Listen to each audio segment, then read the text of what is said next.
Naam, karibu mtazamaji wa Simamia TV na mimi ni Mwafrika. Na taarifa ambazo zimetufikia baada ya sintofahamu kutokea hapo siku ya jana, ambapo chama cha demokrasia na maendeleo Chadema kilitoa taarifa kwa umma kuwa hawafahamu Tundu Lissu amepelekwa wapi, baada ya kusemekana kuwa baadhi ya watu waliona magari ya kiserikali ambayo akiwa kwenye msafara huenda akawa amemtoa Tundu Lissu na kumpeleka sehemu nyingine, ambapo mpaka asubuhi ilikuwa bado haifahamiki amepelekwa wapi. Lakini kufikia siku ya tarehe 19 mwezi wa 4 mwaka 2025, chama cha demokrasia na maendeleo kimesema kuwa viongozi wakuu wa chama hicho wamekutana na uongozi wa jeshi la magereza na kufahamishwa rasmi kuwa mwenyekiti wa Chadema Tundu Lissu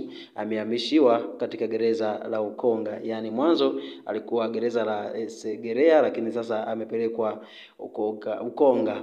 Taarifa iliyotolewa leo na mkurugenzi wa mawasiliano na uenezi wa Chadema Brenda Rupia inasema kufuatia taarifa hiyo, familia, wanachama wa Chadema na Watanzania wote waliokuwa na wasiwasi kuhusu mahali alipo Mheshimiwa Tundu Lissu wanataarifiwa kuwa sasa wanaweza kumtembelea kwa kufuata taratibu za kawaida za kumuona mahabusu katika gereza hilo. Lakini pia makamu mwenyekiti wa chama bara Mheshimiwa John Heche anatarajiwa kufika katika gereza la Ukonga leo kwa ajili ya kumuona Mheshimiwa mwenyekiti wa chama cha Chadema Tundu Lissu na kuzungumza naye kuhusu hali yake. Hiyo ni taarifa iliyotolewa na Chadema. Ni mtazamaji wa Simamia TV, nikukumbushe kama unahitaji kuagiza magari basi HQ Motors kuhudumia, wanatoa huduma hiyo na wapo pale jijini Dar es Salaam, lakini wanakuhudumia mahali popote, wanakufikishia mzigo wako mpaka nyumbani, ikiwezekana mpaka sebuleni. Yaani gari unaipata nyumbani kabisa.